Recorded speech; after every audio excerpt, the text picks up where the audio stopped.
Bonjour, alors je suis très heureuse d'accueillir aujourd'hui Giovanni Monti, qui est le directeur de la société Fulgoni.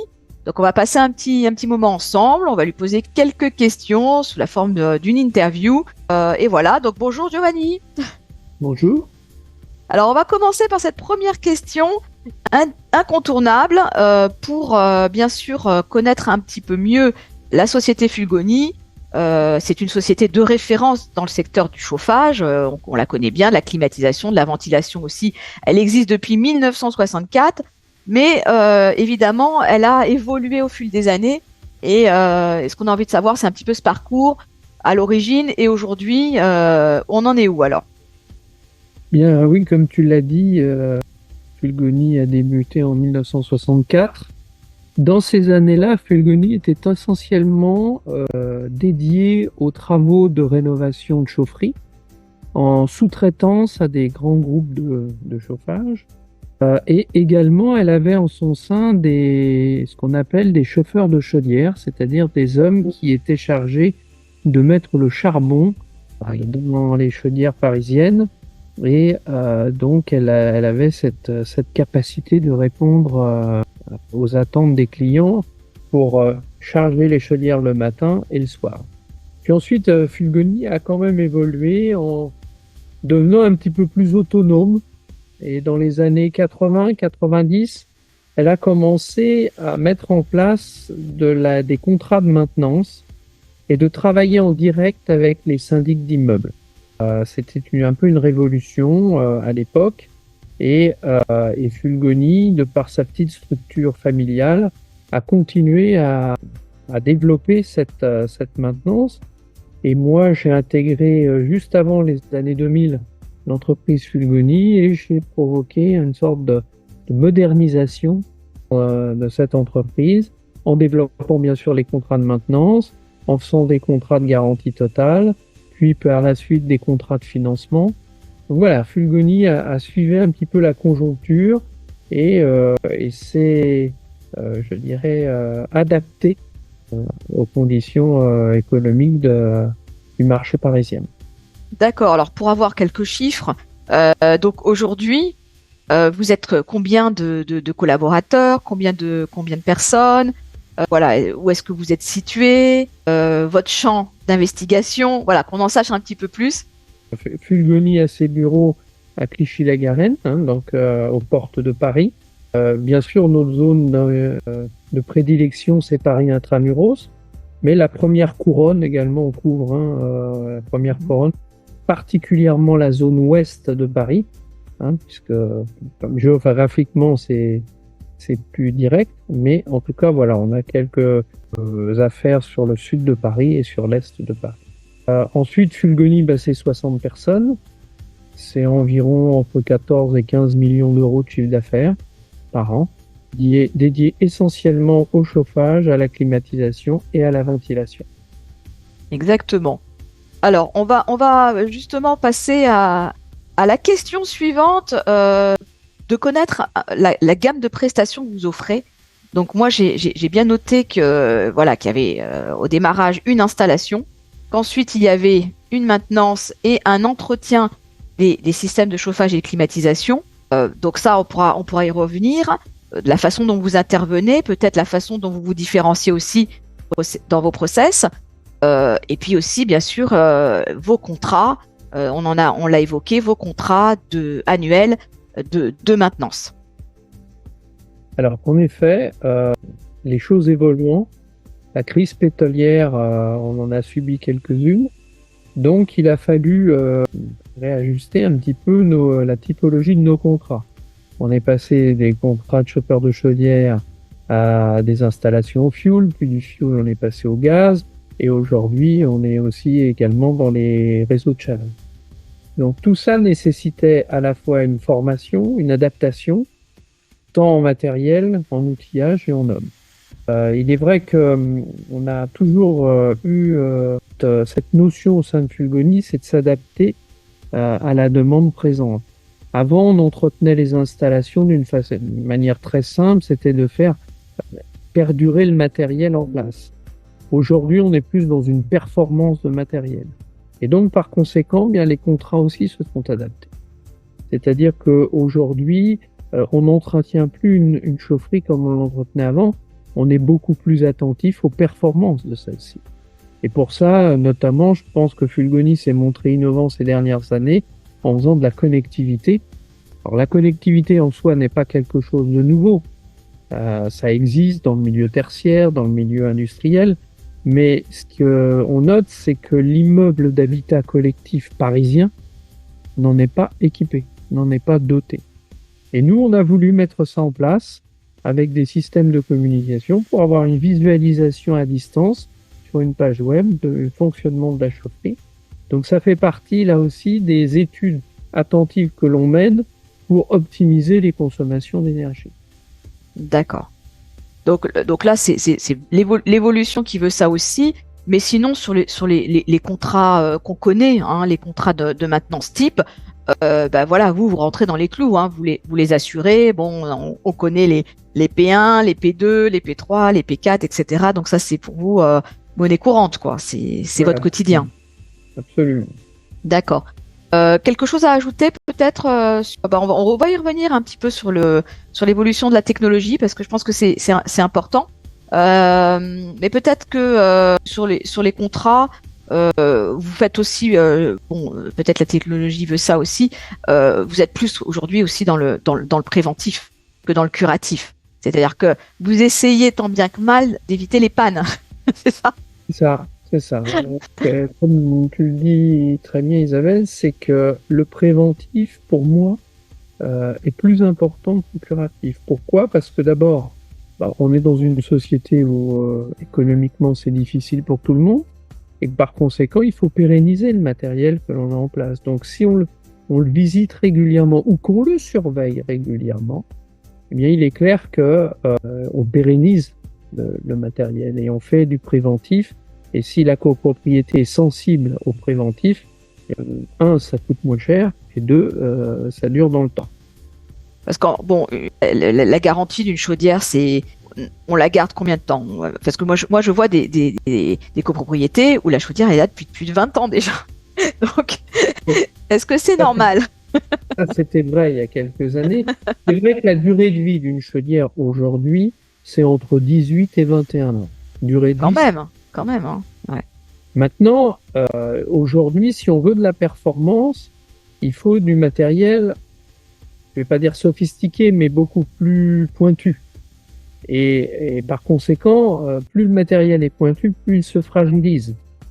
Donc il faut une qualité d'eau exemplaire, il y a plusieurs paramètres dont il faut tenir compte, qui n'existaient pas il y a 20 ou 30 ans en arrière, hein, ou moins. Mais aujourd'hui, il faut en tenir compte. Donc, c'est pour ça que les contrats de maintenance parfois deviennent un peu plus chers qu'avant. Pourquoi? Parce qu'il y a des traitements d'eau supplémentaires, il y a des mises en conformité supplémentaires, à la fois du constructeur, mais aussi de la réglementation. Donc, il faut jongler avec tout ça. Maintenant, les garanties constructeurs, ça dépend. Ça dépend des constructeurs. On sait globalement que le matériel électrique est garanti 1 an. Certaines pompes de circulation d'eau sont garanties entre 3 et 5 ans. Des corps de chauffe de chaudière peuvent être garantis 10 ans si vraiment on souscrit à une garantie spécifique. Donc voilà, bien sûr, chaque domaine étudié nécessite une attention particulière parce que il y a des variables à la fois du constructeur et aussi de la réglementation. D'accord. Oui, c'est très important de suivre ça de près parce qu'en fait, c'est un ensemble de composants et qui fait un tout. Mais il faut que tout soit bien huilé, on va dire. Et effectivement, si à un moment donné un élément qui va être défectueux, c'est tout l'ensemble qui ne fonctionnera plus. Donc il faut être très attentif justement à tous ces points et les surveiller de près. Alors, ce qui est intéressant aussi, c'est que Fulgoni, c'est une entreprise de référence. Et elle a un rôle à jouer aussi dans ce qui est peut-être d'influencer les pratiques de qualité dans ce beau métier. Et je sais que ça, c'est important parce que bon, bah, on fait partie d'une fédération, hein, la Fédération française du bâtiment. Il y a aussi un syndicat spécifique, hein, aux entreprises de chauffage. Et ça, je voulais qu'on en parle parce que je sais qu'il y a une volonté aussi de travailler dans le collectif ensemble pour faire avancer le métier et puis peut-être aussi attirer des jeunes parce qu'on a aussi besoin de recruter et de former la jeunesse. Est-ce qu'on peut en parler, Giovanni? Ça, je pense que c'est important. Bah, c'est d'autant plus important que je m'y implique énormément. Oui, alors bon, j'osais pas le dire, mais bon, je pense que tu vas en parler. Oui. Oui, parce que notre métier, je dirais, est un besoin pour les copropriétaires. Aujourd'hui, une copropriété ne peut pas se passer de chauffage ni d'eau chaude sanitaire. Donc, par conséquent, derrière nous, on a une réglementation assez lourde, on va dire, qui nous tire vers le haut si on l'adapte aux besoins de la région parisienne, notamment, puisque c'est un peu notre environnement. Et pour ça, eh bien, j'ai pris quelques mandats. Je suis au sein du bureau du GCCP proactif même sur la commission chauffage. Donc tout ça pour inciter la profession à suivre cette réglementation, à la connaître déjà, à la suivre, l'adapter au mieux en fonction des besoins des copropriétaires et d'apporter vraiment une qualité de service digne de ce nom. Je préside aussi un organisme de formation qui est à Fortec, qui est au sein du GCCP. Alors peut-être préciser le GCCP, c'est en fait la partie parisienne de la Fédération française du bâtiment, hein, sur le génie climatique. Alors voilà, si on peut traduire l'acronyme, c'est le génie climatique et couverture plomberie. Et couverture plomberie, d'accord. Donc les deux syndicats, hein, plomberie, couverture, trois même. Syndicats plomberie, couverture et génie climatique se sont réunis il y a quelques années. Donc aujourd'hui, voilà, on a une vraie force de frappe au sein de ce syndicat. Derrière tout ça, il y a aussi ce qu'on appelle un organisme de formation, Fortec, que je préside. Donc tu comprends, oui, qu'on est très proche de la formation des jeunes.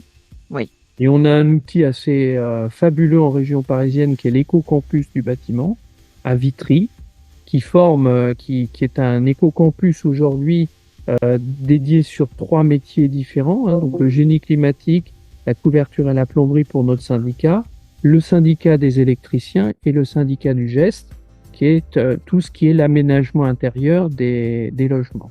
Donc on voit ici que les métiers techniques du bâtiment se mobilisent pour justement sensibiliser nos jeunes à être formés et à être compétents dans ce domaine. Voilà, je suis aussi membre du conseil d'administration de l'Éco-Campus, donc dans l'aspect formation, j'y suis très sensible. Derrière ça aussi, on a mis en place Rénovactif. Rénovactif, qui est une association directement issue de la Fédération française du bâtiment, qui fédère toutes les sociétés qui travaillent sur l'efficacité énergétique. Que ce soit les gens qui font de l'isolation extérieure, de la fenêtre isolante, de l'isolation de toiture, du génie climatique, enfin de la ventilation.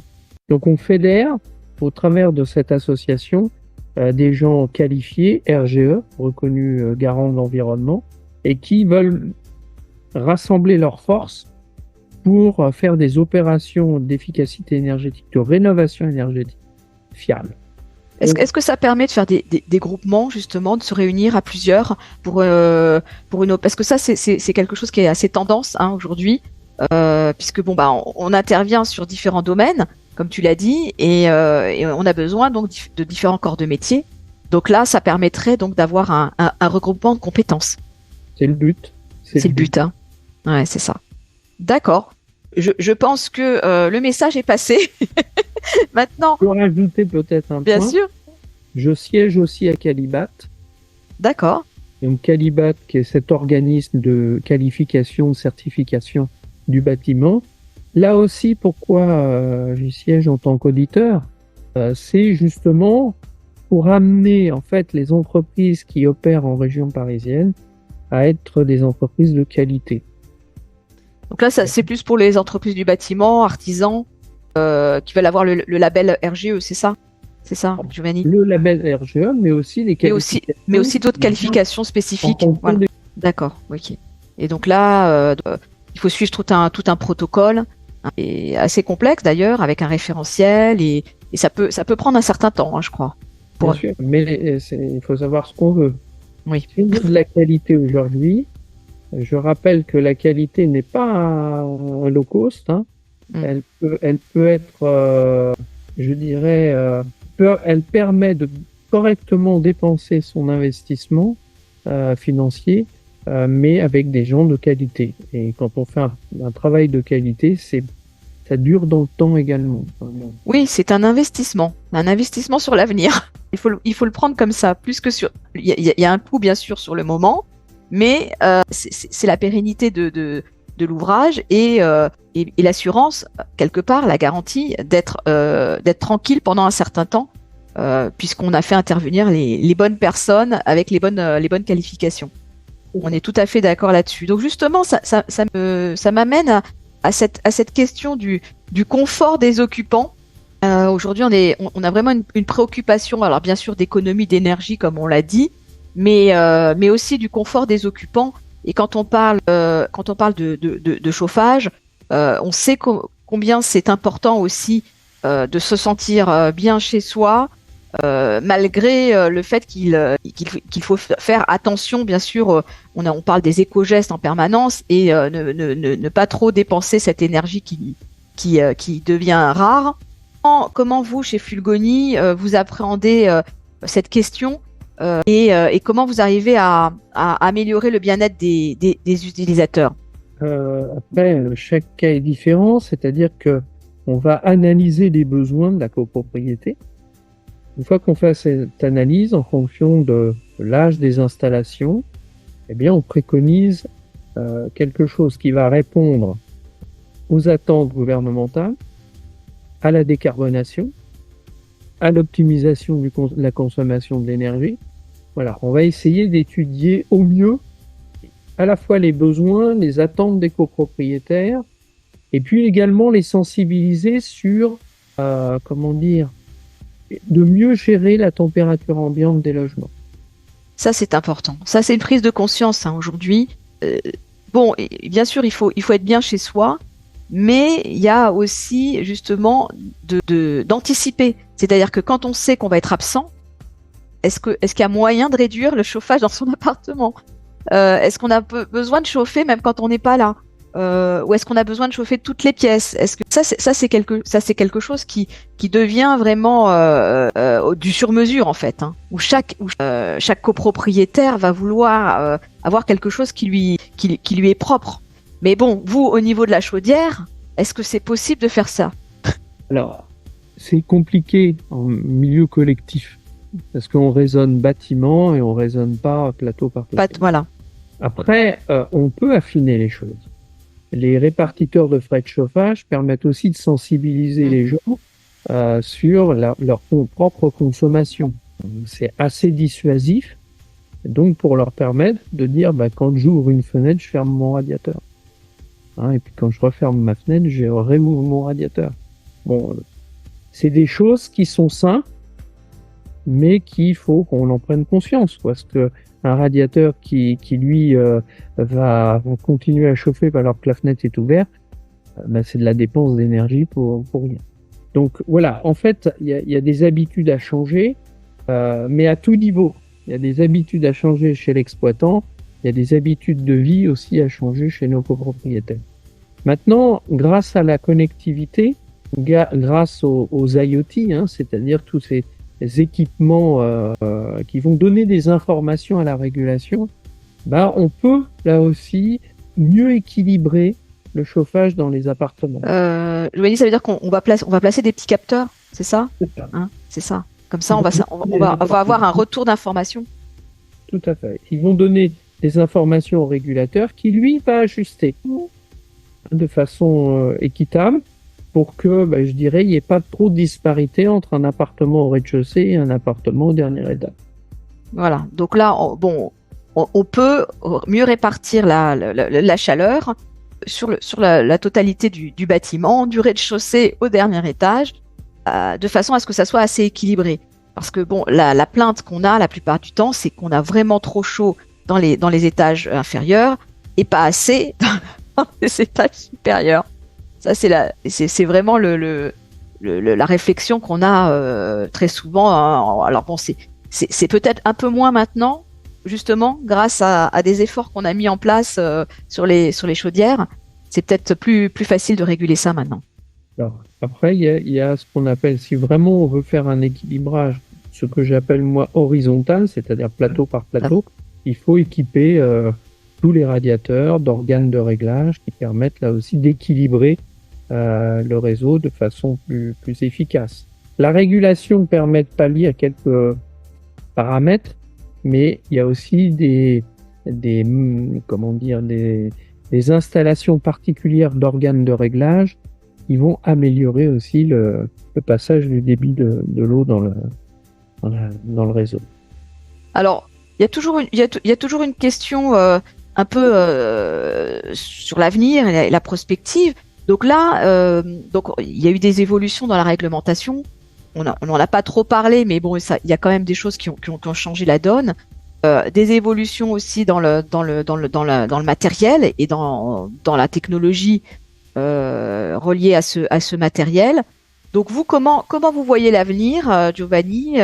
Quelles sont les tendances et peut-être les difficultés que vous allez devoir surmonter dans les années à venir?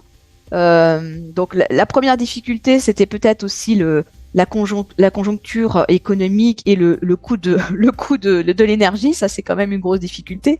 Mais par ailleurs, des choses qu'on ne peut pas maîtriser, hein, mais de ce que vous pouvez maîtriser, qu'est-ce que vous allez pouvoir, comment vous allez pouvoir surmonter donc c'est peut-être ces difficultés que l'on va rencontrer. C'est une grande question, ça. Oui, je sais bien. C'est vraiment une grande question.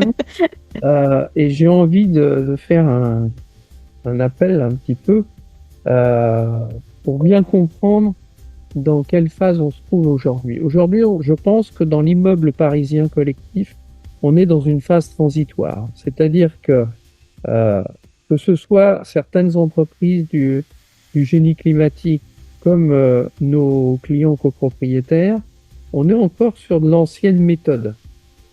Mm-hmm. J'en veux pour preuve, c'est que pourquoi la connectivité dans l'immeuble connectif ne prend pas, c'est quand même étrange. Parce que la connectivité, on en a dans tout ce qu'on achète aujourd'hui. Tout est connecté. Le générateur est connecté. Aujourd'hui, on peut même connecter des chauffages individuels.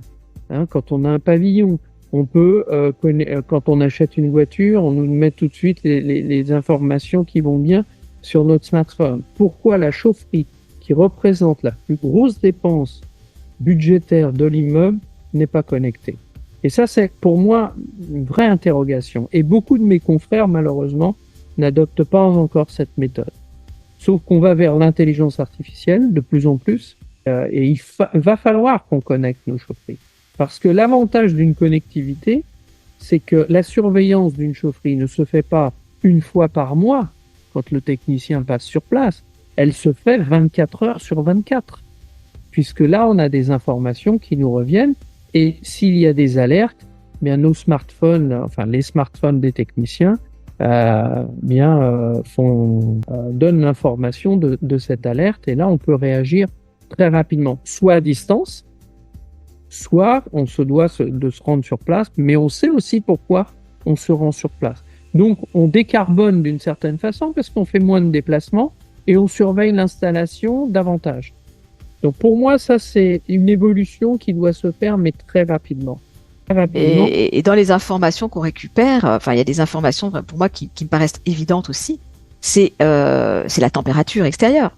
C'est-à-dire que suivre au jour le jour la température qui, on le sait, varie énormément en ce moment, où on peut prendre 10 degrés en 2-3 jours de temps, et de pouvoir ajuster pratiquement en temps réel le chauffage à un besoin en température, ça me paraît aussi vraiment une révolution.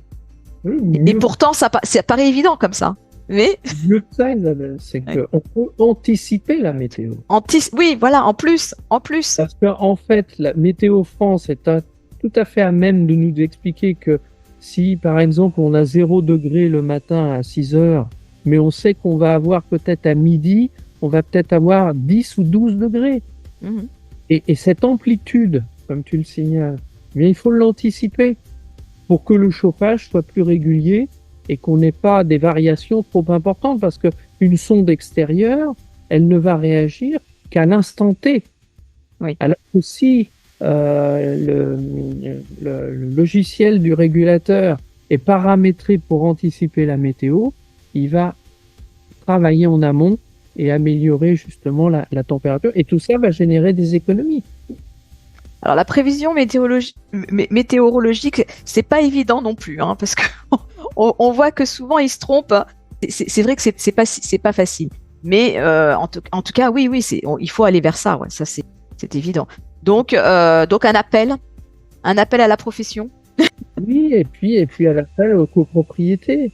aux copropriétés aussi. Ouais, Là, ouais, je veux dire, dans une copropriété aujourd'hui, les ascenseurs sont connectés, les boîtes aux lettres sont connectées pour certains immeubles. Donc, on va vers cette tendance-là. Faut pas l'occulter, on est pour, on est contre, peu importe, mais de toute façon, le marché va aller vers cette tendance. Donc, nous, il faut qu'on soit à même de pouvoir répondre à cette attente. d'accord. Et chez Fulgoni, vous êtes totalement prêt.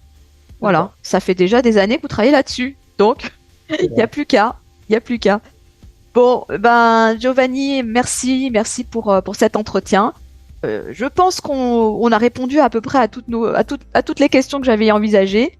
Maintenant, bon, il y en aura plein d'autres et on aura l'occasion à nouveau de se revoir et de revenir sur d'autres points, peut-être suivre l'actualité aussi. En tout cas, merci pour toutes ces précisions. On se retrouve dans les pages de monimmeuble.com avec l'actualité de Fulgoni et qui est riche et que nous-mêmes, on alimente. Au jour le jour, on l'alimente. Donc, merci beaucoup. À bientôt. Et voilà. Et puis, c'était un très bon moment. Voilà. Très bon moment passé ensemble. Oui, c'est important. Il y a des points, voilà, il y a des choses importantes qu'on a précisées aujourd'hui et je suis très contente d'avoir pu poser ces questions. Merci beaucoup. Merci. Au revoir. Au revoir.